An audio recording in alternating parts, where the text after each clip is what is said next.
I'm putting my personal disclaimer in this video that some of you will not like this video. Some of you will think that this video is unnecessary and believe that it causes further divide among us. But actually it doesn't. It just exposes the cancer that is already within our community, whether we know that we're Israelites or we do not know that we're Israelites. As a collective, as a Black community, is something that needs to be addressed, and I'm here for it. Diddy has come out with his apology video for what the entire world saw him do to Cassie, and it's quite telling what he has to say. Difficult to reflect on the darkest times in your life, but sometimes you got to do that. I was fucked up. I hit rock bottom, but I make no excuses. My behavior on that video is inexcusable. I take full responsibility for my actions in that video. I'm disgusted. I was disgusted then when I did it. I'm disgusted now. I went and I sought out professional help. I had to go into therapy and go into rehab. Had to ask God for His mercy and grace.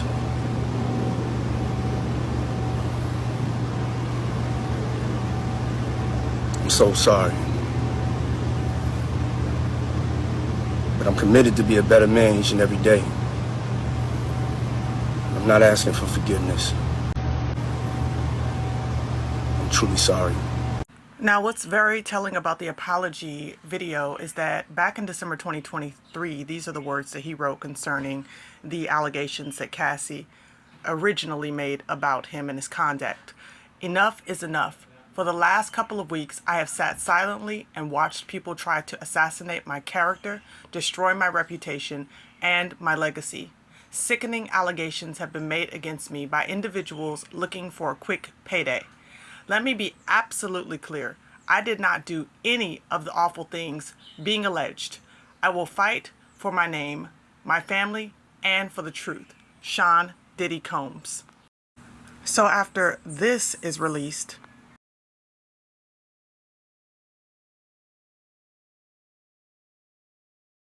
and this is released, Diddy's response is this. My behavior on that video is inexcusable. Had to ask God for His mercy and grace.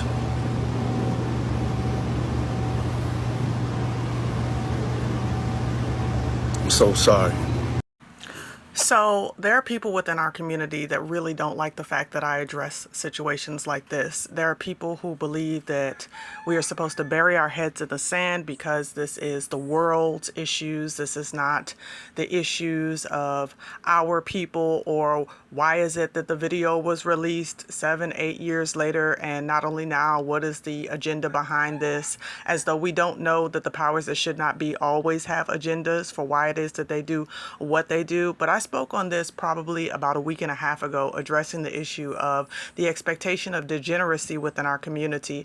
And this is a prime example of that expectation. So when we see situations where the rap moguls who have been idolized by our community are being exposed for the tyrants and being exposed for the abusers and the hypocrites and liars and narcissists that they are, we cannot afford to just sit there and say, let's just not deal with this because this is dealing with the world and the world's issues and this has no effect on our community.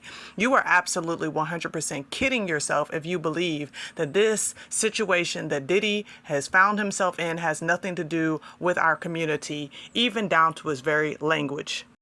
For far too long, the general attitude when it comes to the Black community, particularly Black men about Black women, is that it is a taboo issue to discuss the domestic abuse and violence that takes place, as well as the SA violence that takes place within the four walls of the closed doors of men and women's homes. Now, see, it's being brought to the forefront, and the reality is that those who participate in these acts are the main ones who need to be witnessing this over and over again.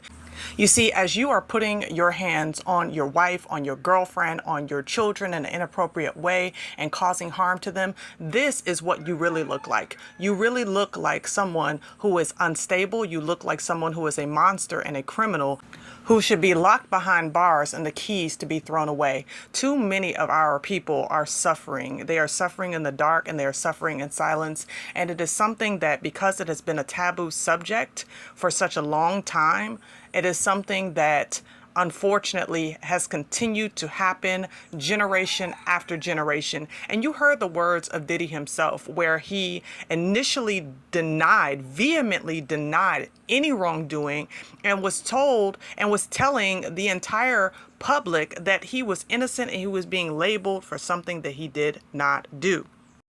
But now that the truth comes out, he is shedding crocodile tears. He is talking about how he is upset even seeing what he did, and how what he did is inexcusable, and he's praying and seeking mental health therapy for all that he did.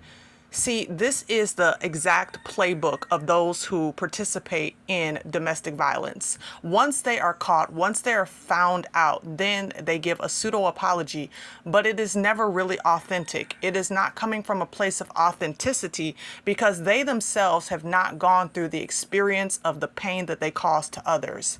They have not experienced the pain from the victim side.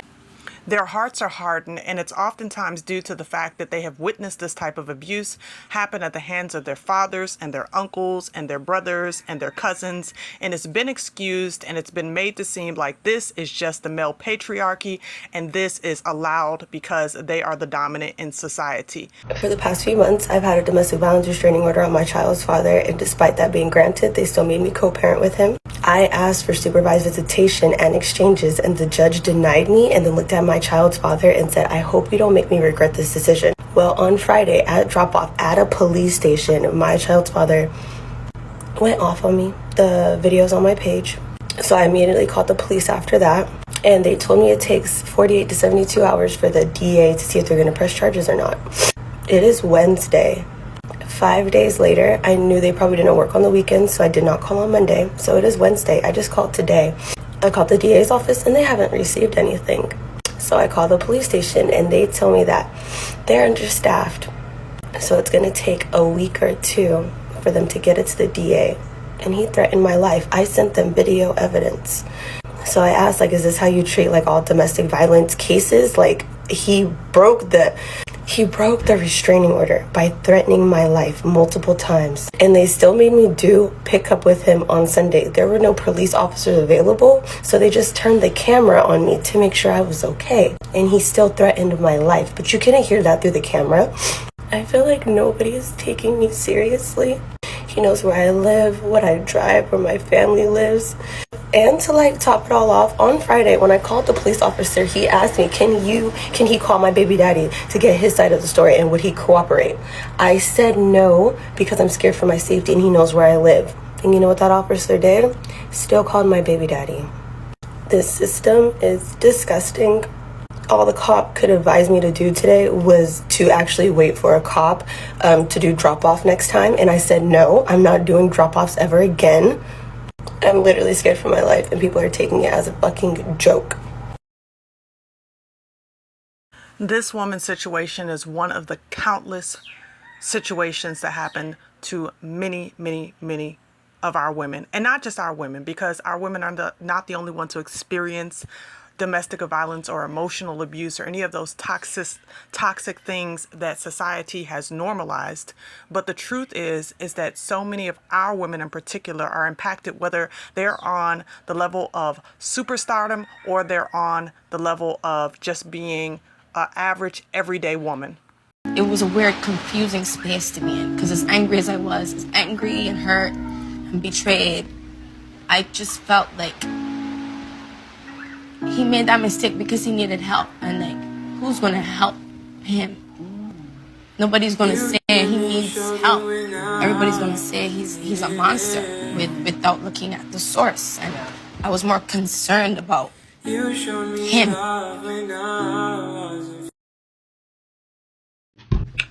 I'm just going ahead and tell you like it is. In the Black community, abuse is acceptable. It's accepted. And if you want to argue with me, I don't care. You'll just be arguing with yourself because I see it every day, all day. In every dynamic, every type of relationship in the Black community. Whether it's verbal, physical, between mothers and daughters, between sons, the whole dynamic, boyfriend, baby mama, baby daddy, abuse is accepted. And Black women are taught to accept it in relationships. Black women are taught to take abuse because it's a part of learning. And you're most likely doing something deserving to get that abuse. So stop acting shocked. Stop acting brand new. This has been an ongoing problem in the Black community. Black women are taught to be with a man, whether he has money or not, because he's a Black man and he's trying. And you must be doing something to stress him out if he has the results put his hands on you. So stop acting like you don't understand how this could possibly happen. Okay? I'm not saying that's the situation with Kiki. Abuse can happen to anyone because abusers are great liars. Okay? So somebody pulled a gun on me today because I didn't want to give them my number, which is like, whatever, but like, it didn't make sense to me because like, if you got my number because you pulled a gun on me and you texted me, what do you think I'm doing with the information? Baby, you're going to jail. The truth is that situations like this are covered up all the time. As you saw in the video earlier that I shared, it was the hotel who covered it up because Diddy offered them $50,000 to do so. So this is why it took such a long time for that video to even be released. But not if somebody gets money do they cover this situation up all the time. They cover it up because, as Rihanna said, it's a mixed emotions of feelings, and that I don't want this person to be perceived as a monster, but the reality is that they're doing monstrous behavior. I caught him in a lie, and he wouldn't tell the truth. I wouldn't drop it. I kept saying I couldn't take that he kept lying to me, and he couldn't take that I wouldn't drop it, because obviously his back was up against the wall. The truth is right here in the text message. It escalated into him being violent towards me, and it was ugly. That's all I kept thinking the whole time. When is it gonna stop? When is it gonna stop? He had no soul in his eyes. Just blank. He was clearly blacked out. There was no person when I looked at him. I was bleeding, I was swollen in my face. And we were in love. It just takes time. And love doesn't go away right away, you know. He didn't accept that very well. Obviously he didn't want us to be apart. But I know how to make a decision for me. I don't hate him at all. I actually love and care about him, and I think I'm concerned about him doing well. I want him to do well, have a great career, have a great life, and grow up, and just take this as something that you had to go through to grow up and learn. I fell in love with that person. That's embarrassing. That's embarrassing that that's the type of person that I fell in love with. I'm a human being, and people put me on a very unrealistic pedestal, and all these expectations, you start lying to yourself. The minute the physical wounds go away, you want this thing to go away. This is a memory you don't want to have ever again. My selfish decision for love could result into some young girl getting killed. I could not be easy with that part. I couldn't be held responsible for telling them, go back. Even if Chris never hit me again, who's to say that their boyfriend won't? Who's to say that they won't kill these girls, and these are young girls, and I just didn't realize how much of an impact I had on these girls' lives until that happened. You can even hear in the languaging of the victim that she takes responsibility for the abuse that happened to her. While Chris Brown's career has revived, he is still a person who is greatly accepted within the entertainment world, and all the women are still wanting to be in his presence and around him. And this is the sickening cycle of abuse that happens. Because it is so widely accepted for women to be abused, men like Chris Brown can continue to go on. And I believe that it has to do everything with the fact that he is an attractive man.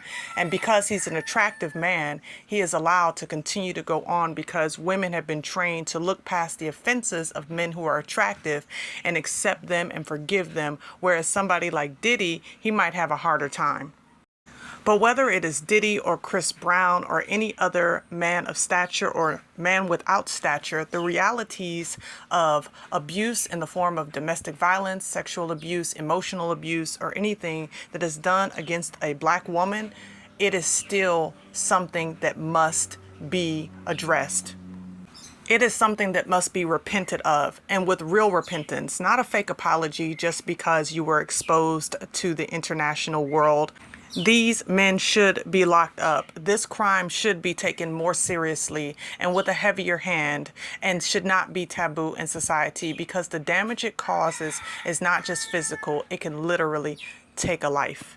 The most dangerous thing statistically that a victim of domestic violence can do is leave an abusive relationship. Women are 70 times more likely to be murdered by an abusive partner immediately after leaving an abusive relationship than at any other time in that relationship, because domestic violence is all about control. And if she leaves, what is the abuser losing? They understand that by leaving, it's dangerous for them and anyone around them. 20%, 1 in 5, of victims of domestic violence homicide are people other than the abused partner. So I believe that we must advocate for black women. I believe that we must speak to this specific issue, not to try to undermine this issue or to try to gaslight the situation, but speak specifically to this issue.